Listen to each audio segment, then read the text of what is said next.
안녕하세요 여러분. 중학교 졸업학력 검정고시 과학 2017년도 1회 기출문제 풀이를 시작해 보도록 하겠습니다. 자, 우리 중학교 졸업학력 검정고시에서는요 지금까지 기출되어 왔던 문항들을 여러 번 다뤄보시면 대부분의 문항들을 잘 풀어내실 수가 있습니다. 그런데요, 문제가 있어요. 자, 교육과정이 바뀌면서 조금씩 새로운 문항들이 하나씩 출제되어지고 있다는 얘기입니다. 자, 하나씩 새로운 문항들이 출제되면서 여러분들은 난관에 봉착하게 되겠죠. 이 문항은 뭐야? 처음 보는 문제야. 처음 보는 문제는 정확하게 빠른 시간 동안 정확하게 풀어내기가 어려울 수밖에 없어요. 그렇다면 어떻게 해야 되나요? 그렇습니다.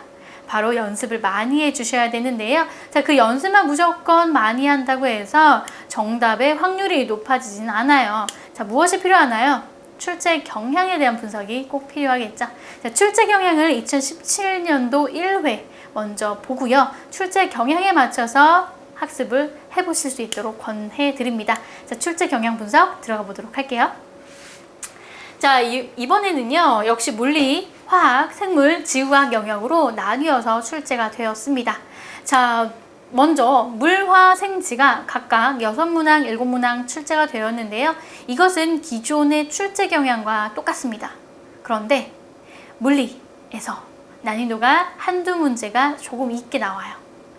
기존에 6문항의 물리 문제가 출제되었다면 기존에는 다 그만한 난이도의 문제가 출제되어 왔어요. 그런데 올해 1회 문항에서는요, 바로 계산 공식을 달달달 외우고 있지 않으면 풀 수 없는 문제가 하나가 톡 튀어나왔네요. 자, 여러분들, 이게 무엇을 의미합니까? 이제는 좀 더 자세하고 좀 더 깊이 있는 학습이 필요하다는 것을 의미합니다. 그래서 그냥 수학 겉핥기로 학습을 하는 것이 아니라 중요한 부분을 꼭꼭 집어서 필요한 에너지 또는 필요한 어떤 법칙에 대한 공식은 기억해 두라는 얘기예요. 바로 물리에서 유사하게 출제가 되었어요. 바로 운동 에너지, 역학적 에너지 이런 문제들이 출제가 되었는데요. 기존에도 역학적 에너지나 운동 에너지나 위치 에너지에 관련된 문항은 출제가 되었습니다. 그런데 올해 출제된 에너지 문항이 계산을 요구하는 문항이기 때문이에요. 이 운동 에너지의 계산 공식을 외우고 있지 않으면 이 문제는 절대 풀 수 없는 문제가 되겠죠. 찍어서 맞추거나 이럴 수밖에 없는 문제가 되는데요. 바로 물리 영역에서 그런 특징이 있어요. 그거 말고는 물리나 지구과학 영역에서는요, 거의 문제가 유사하게 출제가 됩니다. 지구과학 영역에서는요, 6문항이 역시 출제가 되었는데요. 이 지구과학 영역의 문제 6개는요, 지구계. 지구계에는요, 5개의 영역이 있어요. 알고 계시죠? 자, 지구계의 5개의 영역. 첫 번째, 기권. 두 번째, 수권. 세 번째, 지권. 네 번째, 생물권. 다섯 번째, 우주를 포함하는 외권. 이 5개 영역에서 각각 하나씩 출제가 되고요. 나머지 영역에서 하나, 기권에서 하나가 더 출제가 된다거나 이렇게 출제가 됩니다. 그래서 여러분들이 준비하실 때 어떤 문제가 나올지 수권에서 전체적으로 한번 훑고 수권에서 어떤 문제가 나올 수 있을지를 예상하셔서 그 모든 문제를 학습해 내신다면 우리 기출문제 또는 시험 문제 어려운 거 뭐 있습니까? 그죠? 기권에서도요, 나올 수 있는 영역들이 정해져 있어요. 그렇다면 그 문제들을 열심히 학습하신 다음에 그 문제를 그대로 시험장에 가서 만나시는 거예요. 쉽게 문제를 다루실 수 있겠죠. 이렇게 지구과학 영역은요, 총 5개의 영역에서 각각 하나씩 나오고 그 중에 하나의 영역에서 추가로 한 문제가 더 출제된다라고 생각하시고 문제를 연습해 주시면 되고요. 자, 이번에 좀 재미있는 것이 바로 화학 영역과 생물 영역이에요. 화학 영역은요, 점점 교육과정 바뀌면서 점점 난이도가 있어 보이게 문제가 출제되는 경우가 있어 왔어요. 역시 올해도요, 올해 첫 번째 시험도요, 화학 영역에서 다소 난이도 있는 것처럼 보여지는 문제가 출제되었죠. 이온과 어떤 기체 법칙 또는 어떤 분자의 법칙들에 대해서 출제가 됐는데요. 이번에는 법칙이 2개가 나왔고요. 이온에 관련된 문제, 산염기 반응까지 포함하여 이온에 관련된 문제가 2~3문항이 출제가 됐어요. 즉, 화학 영역에서는요, 이온이나 법칙에 대한 문제가 대부분 출제되었다고 생각하시면 되겠죠. 그래서 이온이나 법칙에 대한 문제가 사실 여러 학생들께서 어려워하는 문제 또는 범위이기도 합니다. 그래서 아마 화학 영역에 이온이나 법칙에 대한 문항들이 많이 출제되어지고 있는 것이 아닌가. 즉, 중학교 졸업학력 검정고시가 다소 난이도가 높아지고 있다는 것을 의미하고 있죠. 자, 이온에 대해서 플러스나 마이너스, 이온이 어떻게 형성되어지는지 과정을 물어보는 문항과 산염기 반응에서 산을 나타내는 이온이 무엇이고 염기를 나타내는 이온이 무엇인지를 알고 있는가, 그 다음에 그 기호, 이온화의 과정을 알고 있는가에 대한 문항들이 출제가 되었고요. 법칙에 대한 문제는요, 보일의 법칙이 아닌 것처럼 출제된 문제가 나왔어요. 기체 부피와 압력과의 관계를 물어보는 문제, 조금 난이도 있는 것처럼 보여지는 문제가 나왔고요. 또 법칙 중에 하나가 여러분들이 조금 어려워하는 문항 중에 하나가 또 있죠. 일정 성분비 법칙이에요. 일정 성분비의 법칙에 대해서 직접 그 일정 성분비의 법칙을 대입하여 풀어내는 문항 역시 출제가 됐습니다. 화학용액에서는요, 그렇게 조금 여러분들이 어렵게 느껴질 수 있는 문항들이 출제되었다 기억해 주시고요. 그러려면 어떻게 해야 됩니까, 여러분? 네, 이 영역에 나올 만한 문제들을 다 잡아서 풀어보셔야 됩니다. 풀어보셨을 때 이 문제는 이거 그거잖아, 바로 풀어내실 수 있죠. 연습을 한번 했던 분과 해보시지 않고 처음 시험장에서 만나신 분은 확실하게 그 난이도를 느끼는 정도가 다를 겁니다. 연습을 충분히 하셨다면 이 영역 또한 쉽게 문제를 풀어내실 수 있어요. 자, 생물 영역에서는요, 유전에 대한 문항이 출제가 되었는데요. 예상하기로 조금 어렵게 유전 문항이 출제된다면 멘델의 법칙이 출제되지 않을까 했었는데, 역시 예상 문제에서 많이 연습했던 것처럼 혈액형 가계도 분석에 대한 문제가 나왔습니다. 가계도 분석이 점차 중요해지고 있고요. 시험 문제에 출제될 거라고 예상했는데 올해 처음으로 가계도 문항이 출제가 되었네요. 혈액형 관련 가계도 분석 유전 문항이 출제되었다. 연습을 하지 않으면 이 문항도요, 굉장히 짧아요. 문항이 쉬워 보여요. 하지만 여러분들 하나하나 뭔가 가계도를 그려서 문제를 풀어보셔야 되기 때문에 어렵게 느껴질 수가 있죠. 하지만 연습을 충분히 하셨던 분들은 그냥 가계도 보지도 않고 그리지도 않고 문제를 풀어낼 수 있는 유형입니다. 즉, 지금 이 모든 출제 경향이 무엇을 의미하고 있느냐? 충분히 다양한 문제를 접한 후에 충분히 같은 유형의 문제도 여러 개로, 즉 같은 유형이지만 조금 뭘 물어보느냐에 따라서 유형이 조금씩 바뀌잖아요. 그런 유형들을 여러분들이 많이 다룬 다음에 시험을 보아라 라는 것을 의미하고 있어요. 즉, 여러분들 기출문제 앞으로 문제를 풀어보시겠지만 많이 문제를 풀었던 분들은 저랑 함께 문제 풀 때 굉장히 쉽게 맞아, 저거야, 정답은 저거야 문제 풀어내실 겁니다. 자, 1번부터 문제풀이 들어가 보도록 하겠습니다. 자, 1번입니다. 다음 설명에 해당하는 힘은? 이라고 했어요. 자, 누누이 제가 모든 모의고사 문제에서 1번 문제는 무엇이다? 힘을 물어보는 문제다 라는 거예요. 힘을 물어보는 문제다 라고 하고 준비를 하셨다면 문제 당연히 1번이지. 정답 바로 찾을 준비가 되어 있는 분들이시겠죠? 보도록 할게요. 첫 번째, 두 물체 접촉면에서 물체 운동을 방해한다. 자, 누누이 말씀드립니다. 힌트는 2개가 나옵니다. 2개 나왔죠? 그 중에 첫 번째 힌트만 읽고 정답이 나와야 합니다. 충분히 학습하셨던 여러분들이라면, 자, 첫 번째 접촉면에서 물체 운동을 방해하는 힘은요, 네, 이 힘을 정의 내릴 때 이렇게 정의 내립니다. 접촉면에서 힘 운동을 방해한다. 바로 마찰력이죠. 자, 첫 번째 힌트만으로 2번, 정답은 2번 마찰력이다 라고 정답 나오는데, 두 번째 힌트도 확인해 보셔야 됩니다. 접촉면이 거칠수록 이 힘의 크기는 커진다. 네, 이 힘의 크기는 커집니다. 마찰력. 거칠면 거칠수록 운동을 방해하죠. 정답은 2번이 되겠죠. 자, 그렇다면 나머지 힘들 확인해 보셔야 되는데요. 중력은요, 지구 중심으로 지구 주변에 있는 물질들을 잡아당기는 힘. 공기 중에 이 분필을 떨어뜨리면 아래 방향, 지구 중심 방향으로 떨어집니다. 이게 바로 중력입니다. 자기력의 경우에는요, 자기라고 해서 무엇인가요?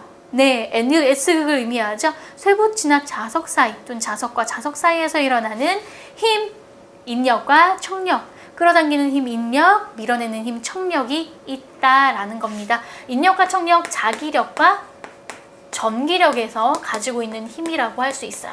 이 두 가지가 자기력이 가지고 있는 힘이에요. 탄성력, 네, 탄성, 즉 탄성체라는 물체에서 나타나는 힘. 그렇죠.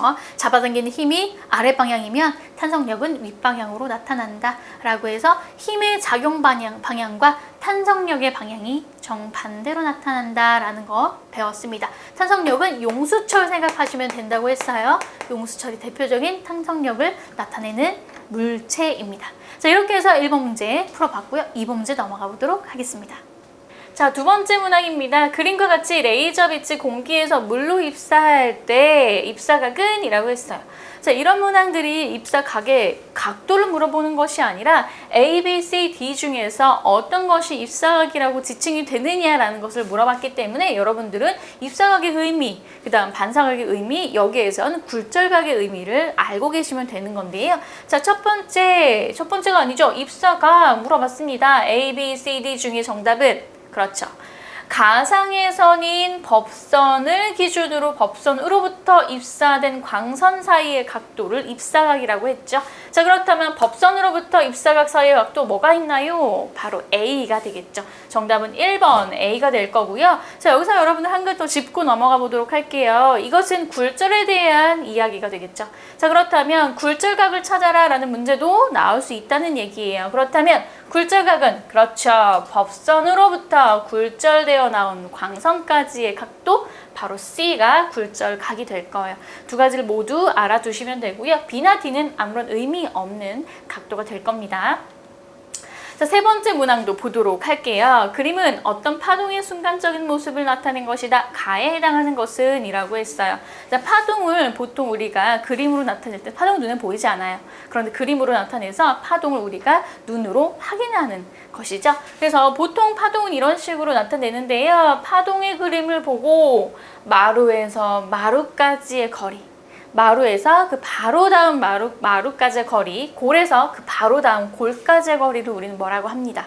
바로 파장이라고 하죠. 정답은 3번이고요. 여러분들 역시 3번 체크하면서 동시에 이 각각의 어떤 구성, 어떤 구성이 무엇이 무엇이고 무엇이 무엇인지를 기억해 두셔야 되는데 한번 보도록 할게요. 맨 꼭대기 점을 찍으면 그것은 마루, 맨 끝점을 찍으면 골입니다.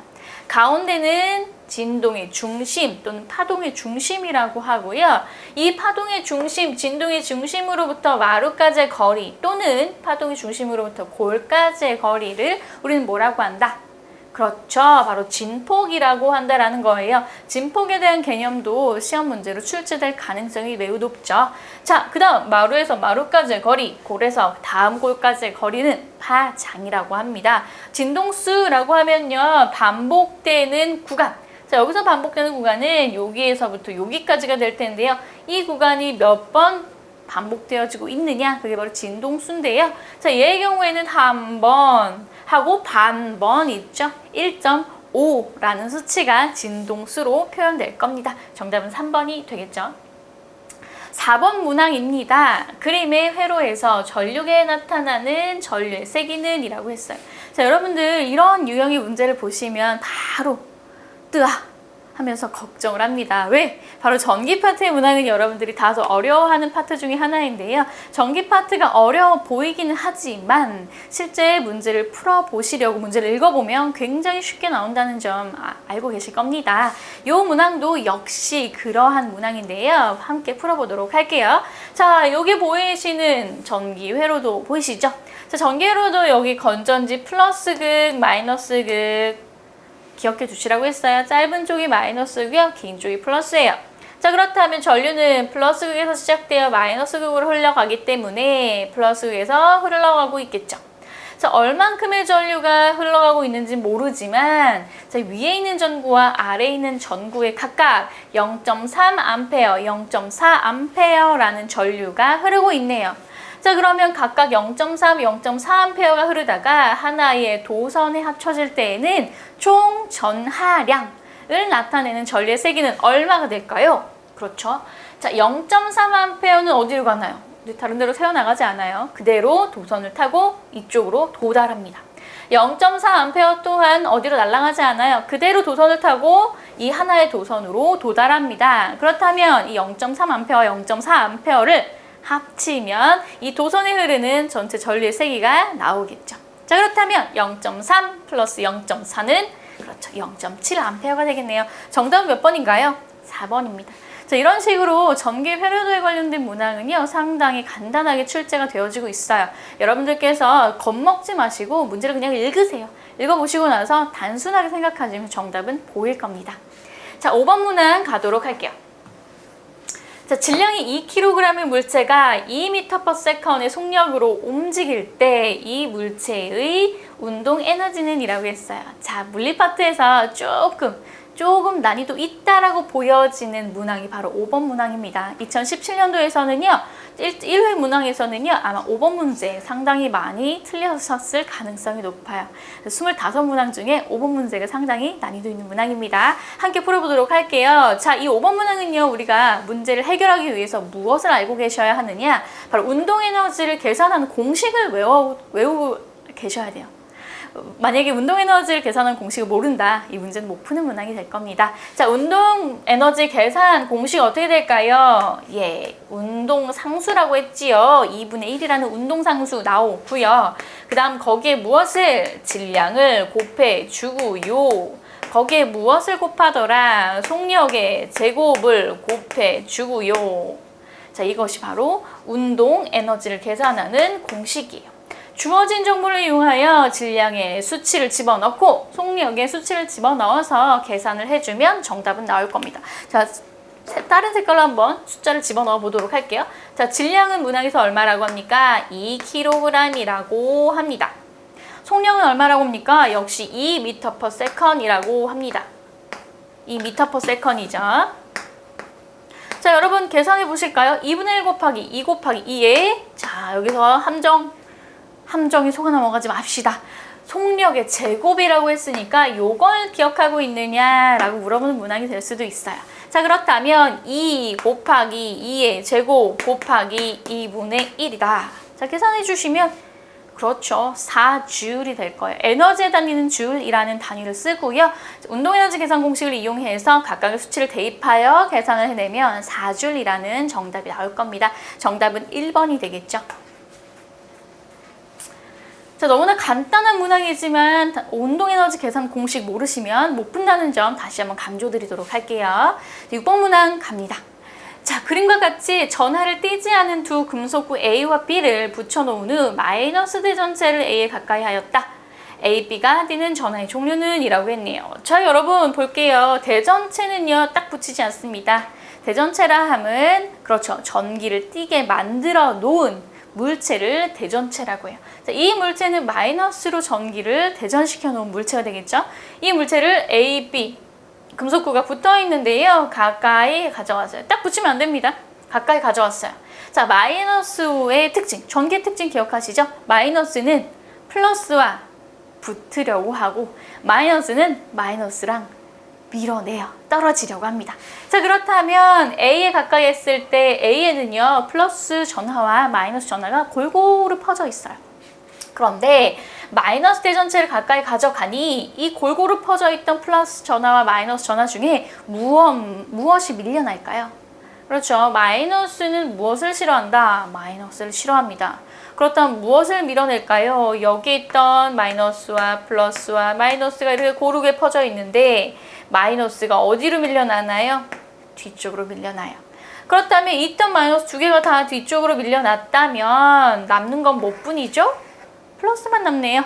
A의 금속구는 상대적으로 플러스의 수치가 늘어난 것처럼 보여서 마치 플러스 전하를 띠고 있는 금속구처럼 보일 겁니다. 자, 상대적으로 B는요, A의 더 뒤쪽에 있네요. 그렇다면 밀려난 마이너스 전하 때문에 B에도 플러스와 마이너스가 고르게 퍼져 있겠으나 A에서 마이너스 전하가 뒤로 빠져나갔기 때문에 상대적으로 B에는 마이너스 전하량이 많은 것처럼 보여집니다. 그렇다면 B는 어떤 전기를 띠는 것처럼 보일까요? 마이너스 전하를 띠는 것처럼 보여요. 상대적으로 A는 플러스 전하, B는 마이너스 전하를 띠는 것처럼 보이겠죠? 정답은 몇 번일까요? 네, 2번입니다. 자, 여러분들 이런 건 상대적인 거고요. 정확한 개수는 말씀드릴 수가 없어요. 어떤 크기의 금속구인지 모르기 때문이죠. 자, 7번 문항 갈게요. 그래프는 온도가 일정할 때 일정량의 기체의 압력과 부피의 관계를 나타낸 것이다. 부피가 6L일 때 이 기체의 압력 가는 이라고 했어요. 자, 가가 어디 있나요? 여기 있네요. 자, 이거 그냥 찍으시면 안 돼요, 여러분. 찍어도 정답은 맞출 수 있을 만한 단순한 문항이긴 하지만요. 보세요. 2, 땡, 6, 8. 자, 정답 나오겠죠. 하지만 여러분들 찍어서도 정답 맞추실 수 있는 것도 능력이에요. 하지만 정확하게 우리는 알고 가셔야죠. 공부했잖아요. 자, 얘는요 바로 부피와 기체의 부피와 압력 사이의 관계를 설명하고 있는 그래프입니다. 바로 보일의 법칙을 나타내는 그래프가 될 수 있는데요. 학습하셨던 분들은 보일의 법칙 떠올리셨을 겁니다. 그죠?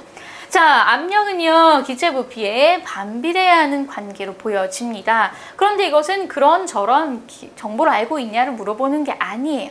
자, 얘는 그냥 이 그래프를 그대로 해석해 보렴 하는 문제가 되겠죠. 자, 12리터일 때 이 기압이었대요.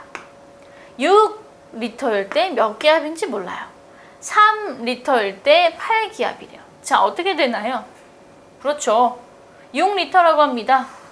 얼마가 될까요? 점점 이건 여러분 계산 공식을 알고 계셔야 돼요. 기체의 부피와 압력을 곱하면 항상 일정에 해야 돼요. 자, 이 계산 공식은요 항상 같은 값이 나와야 돼요. 이게 바로 보일이 주장했던 가장 중요한 정보 중에 하나예요. 자, 기체의 부피와 압력을 계산해 볼게요. 12리터라는 기체의 부피였을 때 압력은 2래요. 그렇다면 12 곱하기 2는 얼마인가요? 24예요. 그런데 우리는요 6리터의 부피일 때 몇이냐고 물어봤죠. 자, 항상 일정해야 된다고 했으니까 기체 부피가 6일 때는 도대체 압력이 얼마여야 24라는 값이 나올까요? 그렇죠. 이렇게 계산을 해야 정상적인 방법입니다. 찍으셔도 정답은 맞추시겠지만, 자, 6 곱하기 얼마는 24다? 바로 4가 24입니다. 그래서 정답이 2번인 거고요. 찍으셔서 맞추는 것도 능력이긴 하지만 정확하게 보일의 법칙을 기억해 주셔야 되는 문항이 되겠죠.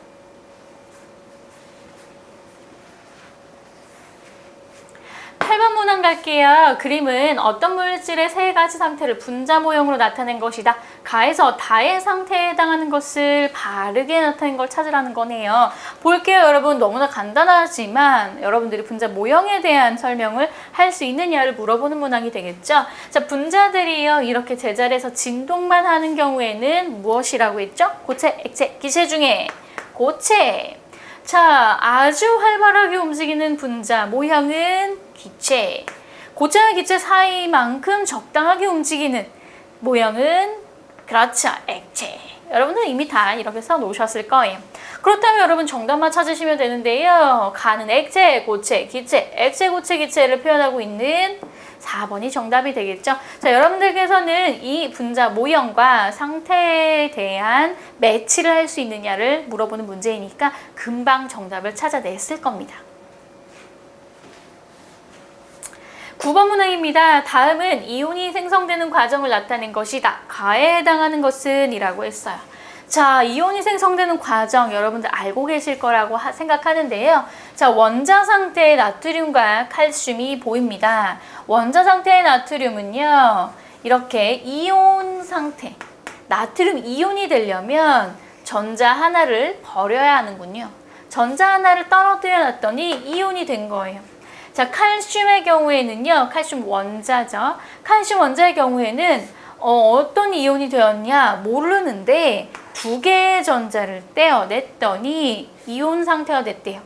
자, 전자 하나를 떼어냈더니 플러스가 하나가 생긴 거죠. 전기, 플러스 전기가 하나가 생긴 거예요. 왜? 가지고 있던 마이너스가 하나가 딸랑 떨어져 나가니까 플러스와 마이너스가 짝꿍을 이루고 있었는데요. 하나가 버려졌어요. 그럼 플러스가 몇 개가 남을까요? 하나가 남는 거예요. 그렇기 때문에 여기에 플러스를 하나만 써주는 거고요. 자, 칼슘의 경우에는요, 짝꿍이 다 있어요. 플러스 하나, 마이너스 하나, 플러스 하나, 마이너스 하나가 짝을 이루고 있어요. 그런데 두 개의 마이너스가 길을 잃었어요. 떨어져 나갔어요. 그러면 몇 개의 플러스가 칼슘 원자 안에 남아있을까요? 네, 바로 두 개의 짝꿍을 두 개를 잃었죠? 그럼 두 개의 플러스가 남는 거예요. 그렇다면 어떻게 쓸까요? 플러스를 두 개를 이렇게 쓰나요? 네, 합쳐서 바로 2 플러스라고 씁니다. 정답은 몇 번인가요? 2번이 되겠죠. 자, 이런 식으로 하시고요. 물론 달달달 외우고 계시면 더 빨리 정답을 찾으실 겁니다. 나트륨 이온은요, Na 플러스, 칼슘 이온은요, 그렇죠, Ca 2 플러스라고 쓰는 거 기억해 주시죠. 10번 문항입니다. 다음에 해당하는 분자식은 이라고 했어요. 자, 여러분 이런 문제 예상 문제 풀이나 모의고사 문제 풀이에서 굉장히 많이 다뤄보셨던 문항입니다. 출제된다고 했잖아요. 출제됩니다. 이번에도 역시 출제가 되었네요. 자, 이렇게 생긴 거 몰라도 됩니다. 여러분들 학습하셨다면 분명히 정답 바로 체크하셨을 텐데요. 몰라도 됩니다. 자, 왜요? 자, 여기 하나하나 붙어있는 것들은 원자 하나예요. 원자가 몇 개입니까? 4개가 붙어있죠. 4개의 원자가 붙어있다면 자, 이거 읽을 필요도 없습니다. 사실은 이 보여지는 보기들 중에 4개의 원자를 표현하고 있는 것을 정답 체크해 주시면 돼요. 자, 하지만 우리는 정확하게 문제풀이를 해 주셔야겠죠. 첫 번째 볼게요. 암모니아 분자에다 자, 외우고 계실 겁니다. 암모니아 분자 하면 NH3. 외우신 분들은 정답 바로 찾으실 거예요. 첫 번째 줄만 읽고 정답 체크 바로 하셨을 텐데 혹시 몰라요. 정확하게 하기 위해서 두 번째 힌트 확인해 보셔야겠죠. 질소 원자 1개와 수소 원자 3개로 이루어져 있다. 질소 원자는요 N, 수소 원자는요 H. 질소 원자는 하나니까 따로 표시 안 해요. 수소 원자 3개니까 3개라고 표시합니다. 그래서 NH3가 되는구나. 모두 NH3만을 정답이라고 표현하고 있는데요. 우리는 요 2개 말고도 이 그림, 모형 하나만 보고도 정답이 바로 나온다는 점 다시 한번 언급할게요. 3번이 정답입니다. 11번입니다. 표는 수소기체와 산소기체가 모두 반응하여 수증기가 생성될 때 부피를 나타낸 것이다. 부피가는 단 온도압력은 일정하다. 다른 외부의 어떠한 요소가 필요하지 않은 실험이라는 얘기죠. 자, 여러분들 이 문제, 저는 이제 수치가 조금 다르긴 하지만 예상 문제나 모의고사에서 역시 다루어 보았던 문제입니다. 예상 문제, 모의고사에서 문제를 열심히 다루어서 빠삭하게 공부를 다 마무리하신 다음에 시험을 보신 분이라면 정답 맞추지 않으셨을까 합니다. 자, 이 문항은요, 바로 기체가 어떻게 반응하느냐라는 거죠. 그쵸? 부피는 일정한 비율로 반응하더라. 라는 거, 그 법칙에 대한 설명인데요. 자, 일정 성분비의 법칙이라고 합니다. 여러분 기억하고 계실 겁니다. 일정한 성분의 비율로 결합하여 특정한 물질을 만들어내는 건데요. 볼게요. 수소와 산소가 반응하여 수증기를 만들어내는 실험입니다. 수소는요 10ml, 산소는 5ml를 반응시켰더니 무엇이 생성됐니? 수증기 10ml가 생성되었더라 라는 거예요. 자, 그렇다면 수소는 몇의 비율로 생성될까요? 수소는 그렇죠. 10대 5대 10이죠. 자, 이 계산해 보시면 2대 1대 2예요. 맞나요? 자, 밑에 두 번째 실험도 확인해 볼게요. 수소가 20ml를 사용을 했더니 산소는 10ml를 사용해야 해요. 그랬더니 수증기가 20ml가 나왔대요. 자, 20대 10대 20은 역시 2대 1대 2. 자, 모두가 수소 대 산소 대 수증기의 비율이 2대 1대 2를 가리키고 있구나. 그렇다면 세 번째 실험도요. 수소기체 30ml를 사용했을 때 얼마를 사용해야 수증기 30ml가 나오느냐라고 합니다. 2대 1대 2. 자, 그렇다면 2대 1대 2가 돼야 돼요. 자, 30을 2로 나눠야겠네요. 얼마인가요? 15ml를 사용해야 앞서 실험했던 두 개의 실험처럼 2대 1대 2의 비율로 반응을 하는 것이 나타나겠죠. 정답 몇 번인가요? 5번, 4번, 15라는 정답이 나올 겁니다. 자, 수치는 많이 바뀔 수 있어요. 하지만 여러분들께서 수소 대 산소 대 수증기가 2대 1대 2라는 거, 이 앞서 힌트들에서 확인해 내셔야 되는 문항이죠. 다소 어려워 보이는 문항입니다. 바로 이렇게 화학 파트에서 다소 어려워 보이는 문항들이 출제되었다는 점 한 번 더 확인해 보세요. 12번 문항 보도록 하겠습니다. 다음은 세 종류의 염기가 물에 녹아 이온화될 때의 반응식이다. 괄호 안에 공통으로 들어가 이온은 이라고 했어요. 자, 여러분들 보시면 이거 밑에 세 개. 자, 얘는 이온에 대한 문항이에요. 역시 아까 말씀드렸듯이 이온에 관련된 문항이 자주 많이 그리고 난이도 좀 있게 출제되었다고 말씀드렸는데요. 사실 이 문항은 이온을 빙자한 문항입니다. 바로 산염기 반응을 물어보는 문항인데요. 자, 보도록 할게요. 사실 이것도 산염기 반응에 대해서 정확하게 알지 못하여도 정답은 찾아낼 수 있습니다. 우리의 목표는 합격이잖아요. 자, 한번 볼게요. KOH 이렇게 읽으시면 안 되죠, 여러분들. 자, 여러분들은 정확한 명칭대로 읽어주셔야 돼요. 수산화 칼륨, 수산화 나트륨, 수산화 아모늄. 자, 수산화 칼륨이 물에 녹았더니 이온이 됐어요. 칼륨 이온이 나오고요. 남은 게 뭔가요? 자, 여기에서 칼륨이 이온화되어 나왔고요. 남은 것은 OH가 나왔네요. 하지만 OH도 이온화되어 물에 녹아있겠죠? 자, 플러스가 나왔으니 OH는 어떤 전하를 띠나요? 네, 마이너스라는 전하를 띱니다. 두 번째도 보도록 할게요. 나트륨, 수산화 나트륨인데요. 나트륨 이온이 나왔어요. 그러면 남은 건 뭔가요? 역시 OH가 남았는데 이온이 되었기 때문에 OH 마이너스의 형태로 물에 녹아있을 겁니다. 자, 세 번째도 보도록 할게요. 아모늄 이온 됐고요. 뒤에 OH가 또 남았어요. 역시 플러스 이온이고요. OH는 마이너스 이온으로 녹아있겠죠. 자, 그렇다면 이 세 개 공통적으로 들어가는 이온이 보이시죠? 정답은 몇 번인가요? 바로 2번이 될 겁니다. 되셨죠? 자, 이렇게 해서 12번의 문항 한번 보시면 아주 간단하게 풀어요. 사실 여러분들이 정보를 알고 문제를 푸느냐 아니면 그냥 보고 힌트를 이용하여 문제를 풀어내느냐 그 두 가지인데요. 사실 이 문항은 힌트만 보고도 정답이 나오는 문항입니다. 자, 여러분들께서 12번까지 한번 풀어보셨는데 어떠세요? 다 풀어내셨죠? 자, 기출문제를 가지고 연습하시는 분들이 많으실 텐데 이렇게 중학교 졸업학력 검정고시에서는요. 이렇게 힌트를 보고 정답을 찾아내는 경우 굉장히 많고요. 힌트만 가지고 정보를 몰라도 힌트만 가지고 정답이 나옵니다. 물론 그런 문제가 많지는 않아요. 한 반 정도는 힌트만 보고 정답이 나오지만 나머지 반은 학습을 하셨어야 되는 문항인데요. 이런 문항 산염기 반응에 대한 개념을 알고 계신 상태에서 힌트를 보고 어떤 이온이 녹아있을 것이다 알고 계셔야겠죠. 찾아내셔야겠죠. 정답은 2번이 되겠고요. 12번 문항까지 여러분들 2017년도 1회 문제풀이를 마무리를 해보았습니다. 자, 다음 시간에는요. 13번 문항부터 생물과 지구과학 문항 문제풀이 들어가 보도록 할게요. 자, 다음 시간에 뵙도록 하겠습니다.